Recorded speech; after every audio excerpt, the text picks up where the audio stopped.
Hola, mi nombre es Catalina Arias y esta es mi presentación para el primer corte de Introducción al BIM. Bueno, en esta presentación vamos a hablar sobre el inventario, el ciclo de vida, el código de carpetas y el modelo federado. Para esto, específicamente, vamos a hablar sobre en el inventario, vamos a hablar de data e información y cómo se realiza un proceso. En el ciclo de vida vamos a hablar sobre qué es BIM y qué es el ciclo de vida y quiénes son los interesados. Para el código de carpetas vamos a hablar sobre el ambiente común de información y los estados de la información. Y para el modelo federado vamos a hablar sobre el objeto BIM y modelos federados, el modelo fantasma y los puntos de referencia. Listo, entonces empezamos con los datos. Los datos básicamente son representaciones simbólicas de hechos o conceptos que no están contextualizados. Digamos que son los valores que conforman la información, pero en sí no son información porque no tienen un significado no tienen un contexto que les dé un significado porque no han sido procesados. Entonces tenemos que, por ejemplo, en clase hablábamos de que negro, por ejemplo, podría ser un dato que se entiende con el concepto color. El concepto es lo que le da el contexto al dato.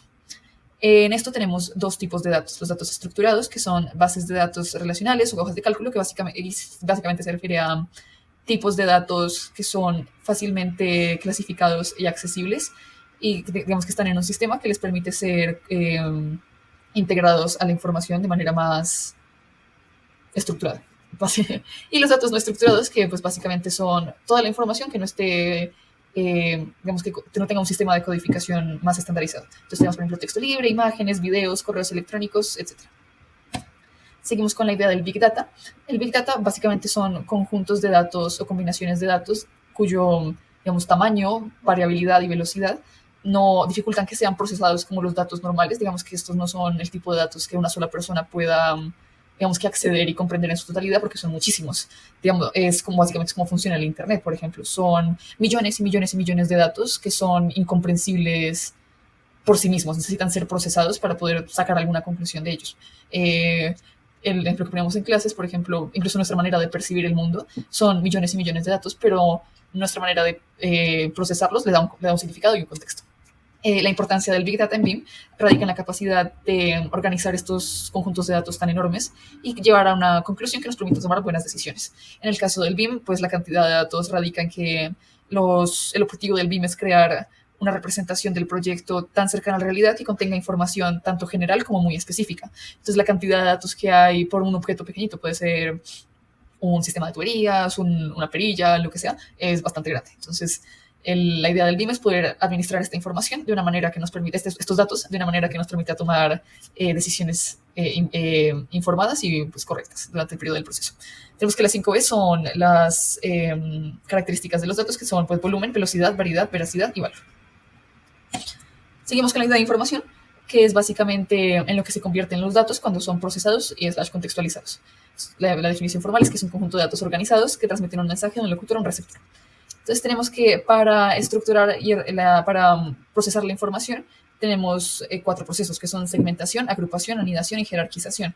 La segmentación se refiere a pues básicamente la división de la información en sus partes como más básicas de alguna manera. La agrupación es, digamos que, reunir las partes que tengan algo en común y, digamos que sus características las agrupen en una categoría. La anidación se refiere a insertar información dentro de otra información, o sea, digamos que es información que se encuentra dentro de otra información. Por ejemplo, si tenemos el modelo de una silla, por ejemplo, parte de la información anidada podría ser el material de la silla, por ejemplo.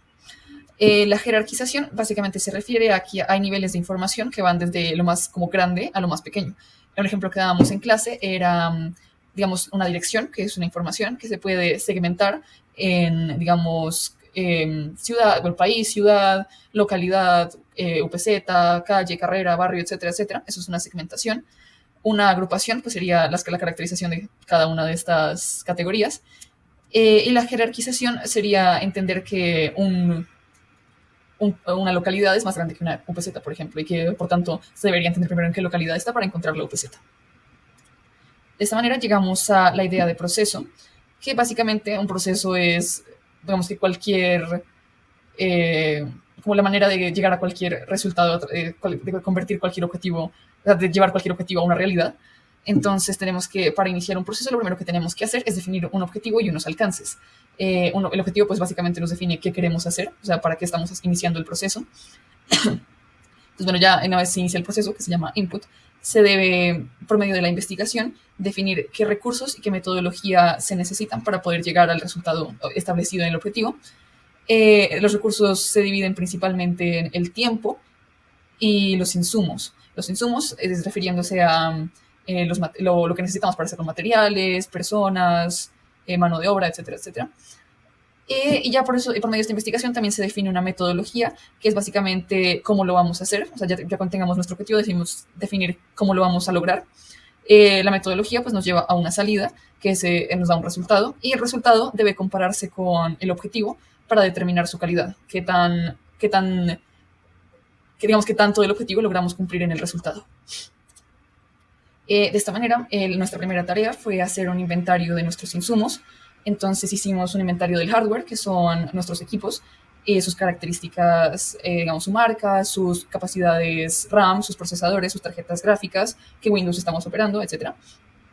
Y un inventario de los softwares que vamos a utilizar este semestre, para la clase de BIM. Entonces los clasificamos según el tipo de software. Para comunicación tenemos Teams y WhatsApp, para modelado tenemos Revit, para dibujo AutoCAD, para manejo de información Microsoft Excel, y para procesamiento de texto para nuestras investigaciones tenemos Word.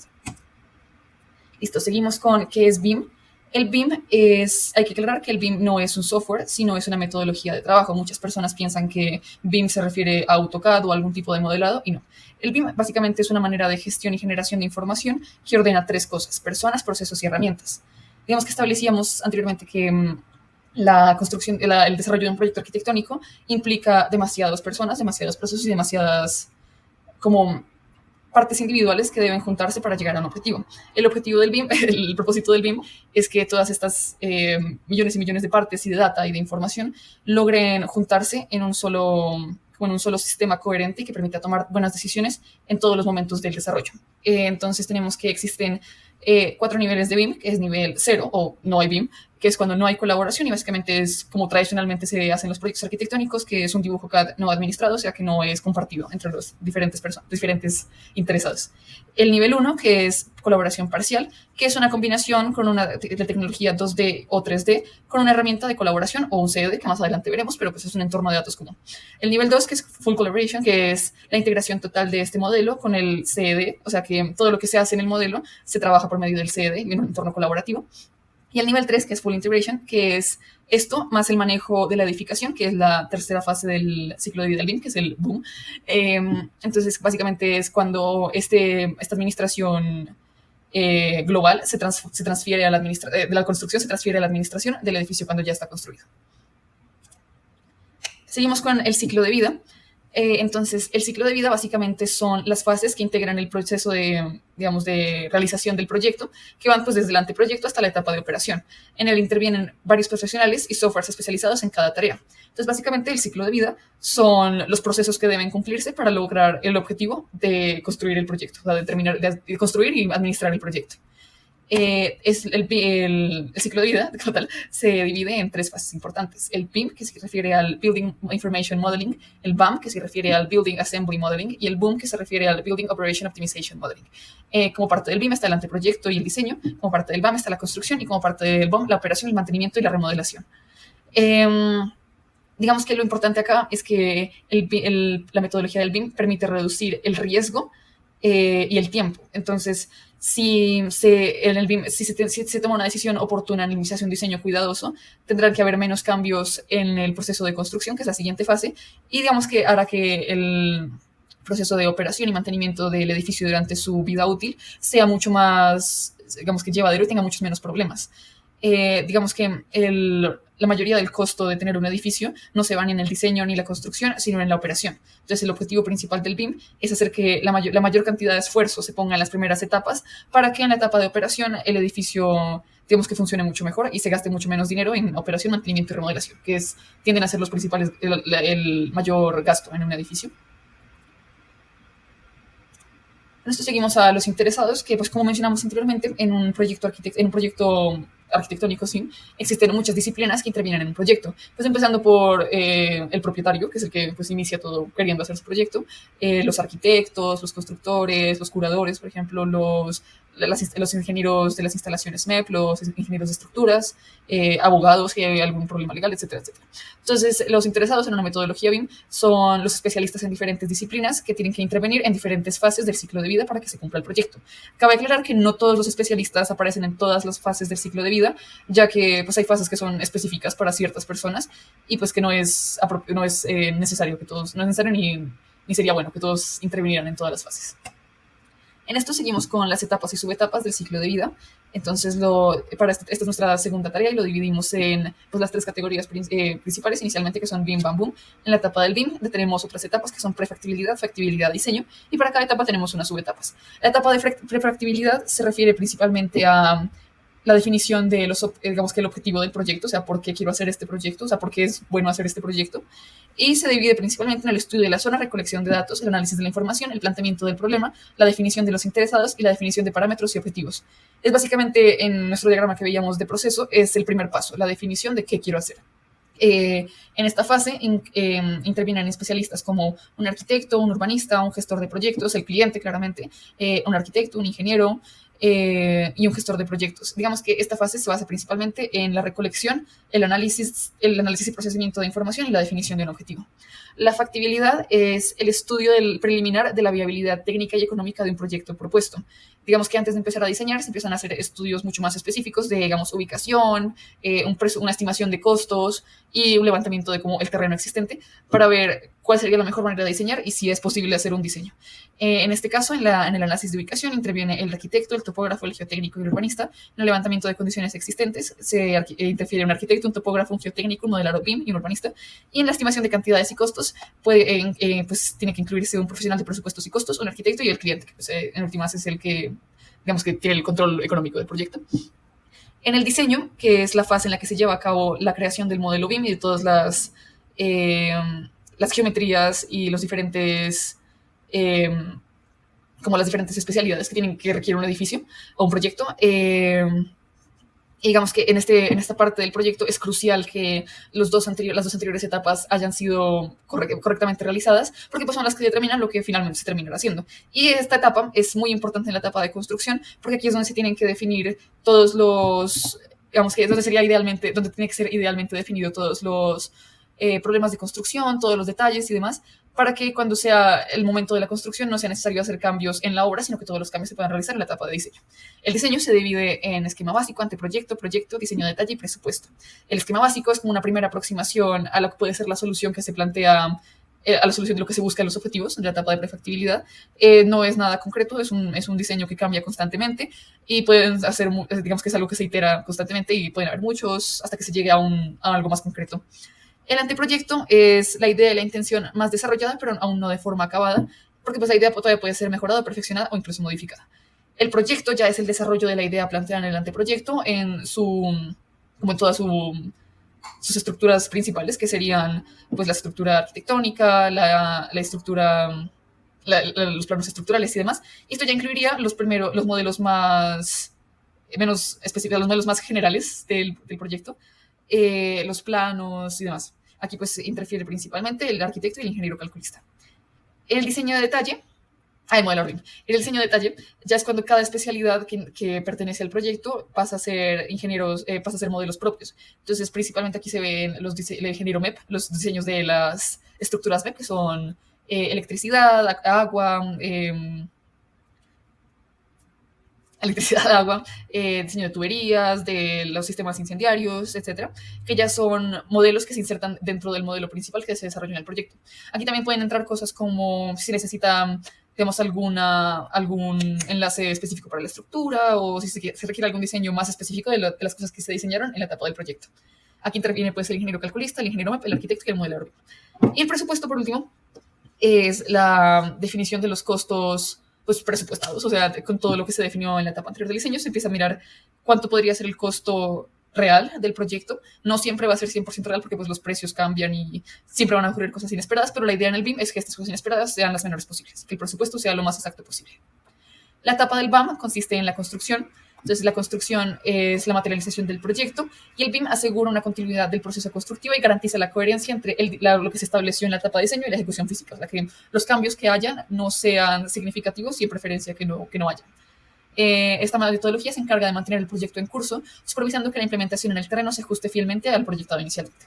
Entonces, en la construcción se define primeramente un cronograma, también se habla de gestión de materiales, coordinación de proveedores y control de costos. Esto es más como una administración de los insumos que se trabajan en la obra. Principalmente esto va para el director de la obra, y un cargo que se puede añadir aquí es gestor de activos. Luego sigue la ejecución de la construcción, es el análisis de procesos. Esto es el análisis como principal, que se ve si todo lo que se está haciendo corresponde con el diseño y si los procesos están siendo efectivos o si hay retrasos en la obra y demás. Esto le corresponde al director de obra, al residente de obra y pues a la mano de obra especializada que está trabajando en el proyecto. Y por último, se hace un modelado del edificio as built, que es básicamente un modelo del edificio como quedó construido. O sea, si hubo algún cambio, si la tubería, digamos, si hay situaciones específicas que no están presentes en el modelo de diseño, se tienen que incluir en el modelo as built, porque este es digamos que el principal insumo con el que va a trabajar la fase de operación, que es la siguiente. Ya por último está la fase BOOM, que es Building Operation Optimization Management, que o también se llama Facility Management, que básicamente se trata de administrar el edificio. Se divide en seguimiento de activos, mantenimiento preventivo, mantenimiento reactivo y planificación de reemplazo. Seguimiento de activos es similar a lo que se hace en construcción, es la administración de todos los sistemas dentro de la obra. Pueden ser instalaciones, equipos, maquinaria, infraestructura, etc. Esto es básicamente un gestor de activos, lo hace un gestor de activos. El mantenimiento preventivo, que es digamos que la realización de labores programadas de mantenimiento para los activos del edificio. Estas pues generalmente son agendadas desde antes, digamos que son cosas que se sabe que se tienen que arreglar conforme avance el ciclo de vida del edificio. El mantenimiento reactivo es cuando este mantenimiento no ocurre o el mantenimiento preventivo no ocurre, de pronto hay algún accidente y hay algún daño inesperado. Entonces el mantenimiento que se le hace a los activos ya dañados o que necesitan mantenimiento inmediato. Esto pues también le corresponde al planificador de mantenimiento. Y por último, la planificación de reemplazo es cuando se habla de, pues hay activos en el edificio que no van a durar toda su vida útil, entonces se tiene que planificar desde el principio cuando necesitarán ser reemplazados. O si, digamos, se quiere hacer alguna remodelación o algún cambio en el edificio, esto también hace parte del planificador de mantenimiento.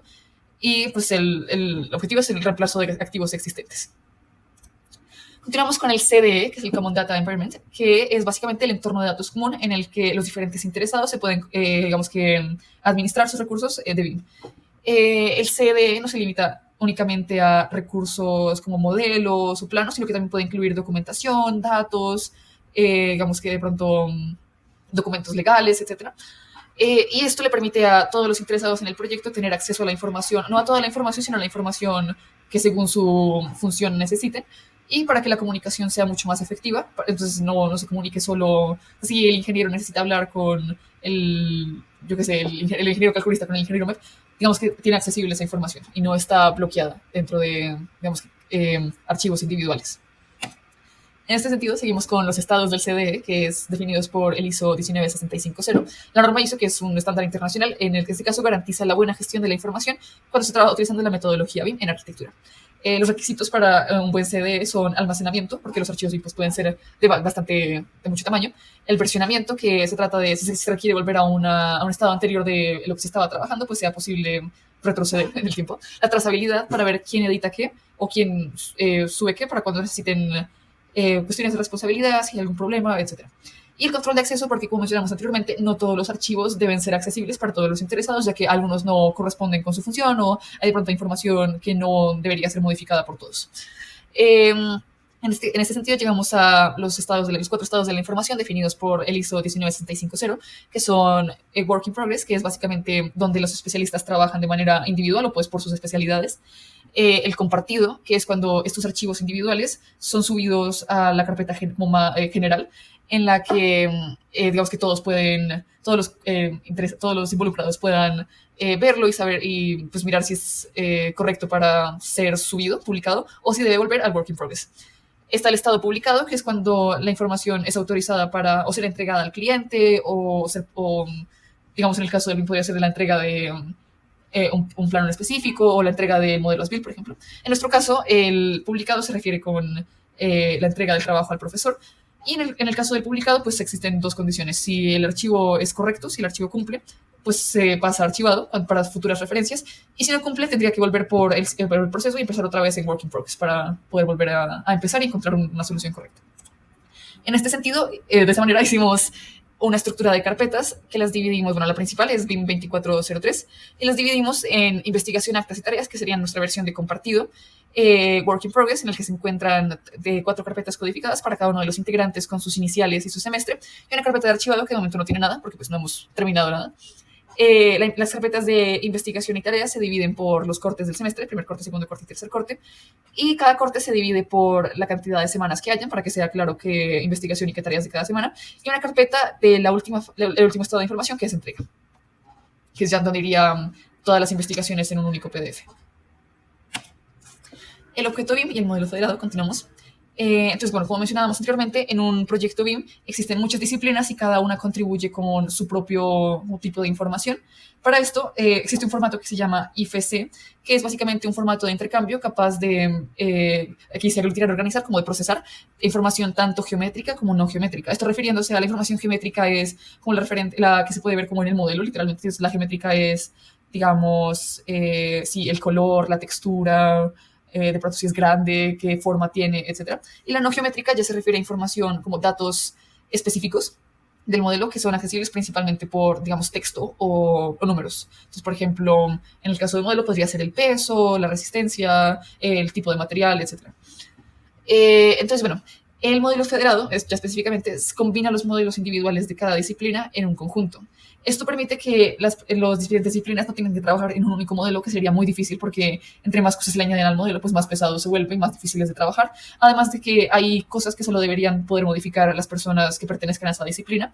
Pero el modelo federado permite que todos estos modelos individuales se junten en un modelo único que permita ver el edificio en su totalidad, pero que a la vez permita trabajar en cada disciplina por separado. Bueno, para poder organizar estos modelos en un único modelo general o federado, se necesita utilizar referencias. Para las referencias tenemos dos tipos, unas de localización, como geolocalización general, y unas de referencias en el proyecto. Las de localización tenemos un punto de reconocimiento, que es el que geolocaliza al proyecto en el espacio como en general, digamos que es el que crea el plano donde se va a trabajar el proyecto como tal. Y el punto base, que es el que orienta al proyecto, lo ubica en el espacio definido por el punto de reconocimiento, y este generalmente se va en algún elemento del proyecto, puede ser una esquina o algo específico que permita sobreponer las diferentes capas y los diferentes modelos. Y las referencias dentro del proyecto son las que permiten transitar, como moverse en el proyecto. Entonces tenemos dos tipos, las horizontales, que se definen por el axis Z, por los niveles, y las verticales, que se definen por el axis Z, que son niveles, y las horizontales, que se dividen por los axis X y Y, que son los ejes.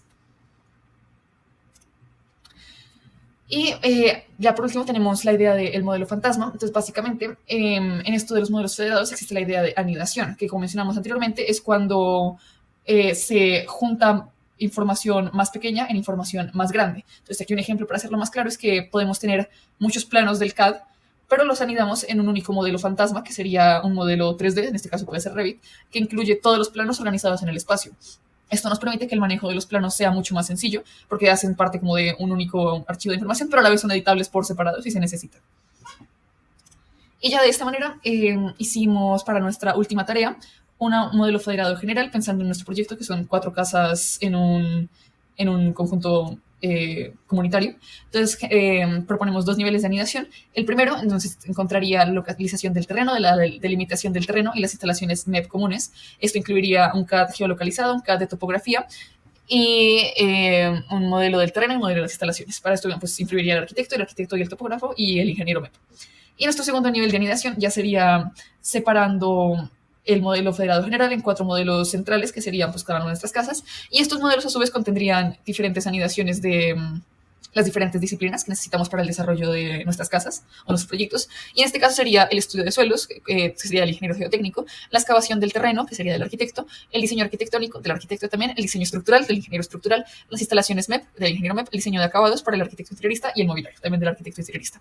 Cada uno de estos modelos contendría un CAD de modelo fantasma y un modelo 3D. En nuestro caso sería Revit, por los insumos que vamos a utilizar.